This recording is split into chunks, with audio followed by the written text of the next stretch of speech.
5 দিন না 27টা বছর দুনিয়ার সব গতি আমি আল্লাহ মন্থর করে দিলাম। সময়ের আর্নিক গতি, বার্ষিক গতি, চলাচলের গতি, পৃথিবীর সব কিছু একেবারে যে যেখানে ছিল স্টপ। এখন যদি রাষ্ট্রীয় ভবনে এসপি সাহেবের অফিসে যদি কোনো মন্ত্রী বা প্রধান উপদেষ্টা আসে, এ জেলার যেখানে যা আছে ওই রাস্তা দিয়ে বিমানবন্দর থেকে আসা পর্যন্ত যেখানে যেইটা আসবে ওই জায়গায় কিন্তু প্রশাসন স্টপ করে দেবে, এখানেই দাঁড়াও। আগে অতিথি তার ঘরে যাবে, রাষ্ট্রীয় ভবনে যাবে, সম্মানিত জায়গায় যাবে, তারপরে যার যা গতি আবার চলবে। একটা লোক 180 মাইল বেগে আসছিল, হঠাৎ করে ওখানে থামিয়ে দেবে, থাম। আপনি থেমে যাবেন কতক্ষণ? হয়তো 5 মিনিট, 7 মিনিট, 10 মিনিট। যতক্ষণ অতিথি এসে না ঢুকবে ততক্ষণ দাঁড়িয়ে থাকবে, তোর গতি যা ছিল এ পর্যন্ত শেষ। যখন অতিথি ঢুকে যাবে তখন আবার তোর 180 মাইল বেগে চালা। নবীজিকে আল্লাহ যখন নিয়ে গেছেন, ওখান থেকে শুরু করে একেবারে 27টা বছর জান্নাত জাহান্নাম বিভিন্ন নিদর্শন দেখাচ্ছিলেন, আর এইগুলো শেখাচ্ছিলেন যে একটা কল্যাণকর রাষ্ট্র বানাতে হলে কি কি লাগে। কয়টা জিনিস শিখিয়েছিলেন? 14টা। বলেন বলেন। এখনো যদি পৃথিবীর কোন রাষ্ট্র এই 14টা জিনিস অ্যাপ্লাই করতে পারে জনগণের ভেতরে, আল্লাহর কসম এখনো দুনিয়া দাঁড়িয়ে যাবে। কিন্তু আমরা এখনো পর্যন্ত বাংলাদেশে 14টার একটাও পাইনি। আমরা দাঁড়াবো কি করে? খালি চর্ম চোখে দেখতে উন্নয়ন হচ্ছে, উন্নতি হচ্ছে, এটাই আসল উন্নয়ন না। সবচাইতে বড় উন্নয়ন লাগবে পৃথিবীর ময়দানে মানুষের, কারণ মানুষ না থাকলে রাষ্ট্র থাকে? বলেন না। এই জনসংখ্যা যারা আমরা আছি, আমাদেরকে জনসম্পদে পরিণত করতে হয়। এই 14টা কর্মসূচি দল মত নির্বিশেষে একাধারে পালন করা লাগবে, যেটা নবীজি 27 বছর একাধারে শিখেছিলেন। শিখিয়েছেন কে? আল্লাহ নিজে শেখাচ্ছেন। এখানে আসেন, আমরা ওই দিকে এবার যাচ্ছি। তেলাওয়াত করেছিলাম সূরা বানী ইসরাঈলের 23 নম্বর আয়াত। 23 থেকে 38 এ পর্যন্ত 14টা কর্মসূচি ভাগ করা আছে। নবী, আপনাকে আমি একটা রাষ্ট্র দেব, এ রাষ্ট্র কল্যাণকর রাষ্ট্র বানাতে হলে আপনি 14টা কর্মসূচি অ্যাপ্লাই করবেন। দুনিয়াতে আমরা বহু দফা দেখি, বঙ্গবন্ধুর 6 দফা, কারো 23 দফা, কারো 21 দফা, কারো 13 দফা, কারো এই যে 9 দফা গেল ছাত্র আন্দোলনে। দফা ছিল না? 6, 9, 13। হেফাজতের কয় দফা ছিল? 13।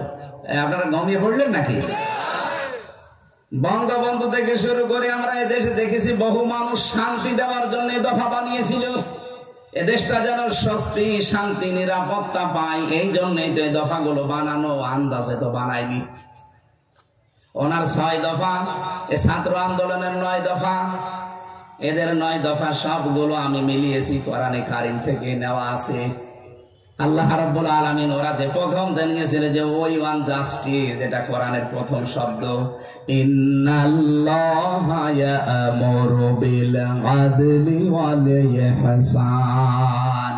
এই যে আদল, এই আদল মানে ন্যায় বিচার।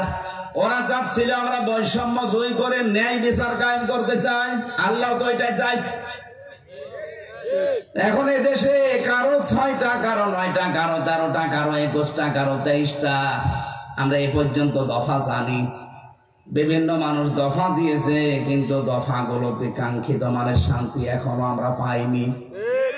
সত্যি সত্যি যদি এ দেশকে শান্তি, স্বস্তি, নিরাপত্তা দিয়ে ঢেকে রাখতে চান, এবং বহির্বিশ্বের যে ষড়যন্ত্রগুলো এখন চলছে, সবচাইতে বেশি এখন ষড়যন্ত্র করছে আমাদের এই প্রতিবেশীরা।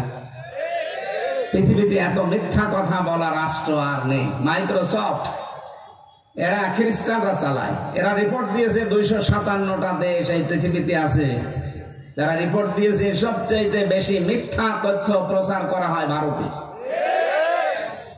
আমাদের এই দেশটা নিয়ে 54 বছর ওরা মিথ্যা তথ্য ছড়িয়ে গেছে, বলেছে এই দেশে সংখ্যালঘু নির্যাতন হয়। অথচ ভয়েস অফ আমেরিকা রিপোর্ট দিয়েছে সারা বিশ্বের সবচেয়ে বেশি নিরাপদে এবং সাম্প্রদায়িক সম্প্রীতি নিয়ে বসবাস করে বাংলাদেশের মানুষেরা।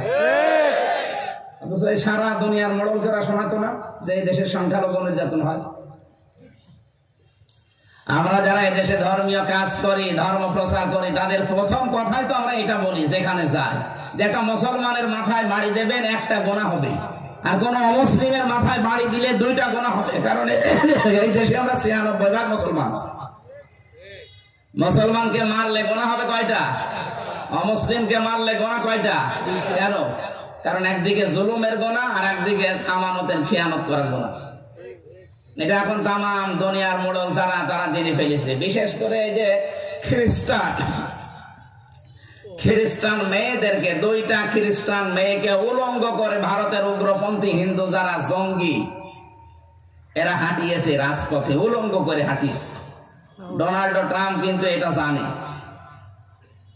ও যাতে মাতাল হলো তাহলে ঠিক আছে, এমনি একরকম মতো যা বলে তাই কিন্তু করিয়ে ছাড়ে। ও কিন্তু কিছুদিন আগে অলরেডি ঘোষণা দিয়ে দিয়েছে যে আমার মেয়েকে, আমার মাকে যারা উলঙ্গ করে রাজপথে ঘুরিয়েছে, এই জানুয়ারির 20 তারিখে আমার শপথ, শপথটা হয়ে যাক, ওদের 16 লাখ ভারতীয় আছে আমেরিকায়, সব ফেরত পাঠাবো। আমার মনে হয় যদি ওইটা করে দাদার ধুতি খুলে যাবে না, নেংটি পরে থাকা লাগবে। আপনি আমাদের বিরুদ্ধে মিথ্যা ছড়া, আর আল্লাহর ঘরগুলো একটা একটা করে ভেঙে দিচ্ছে। গতকালকেও একটা মসজিদ ভেঙেছে, কি ধোয়া তুলে ভাঙেছে। এখানে 500 বছর আগে মন্দির ছিল। পৃথিবীর মানুষেরা মাটির নিচে কেউ গ্যাস পায়, তেল পায়, কেউ স্বর্ণ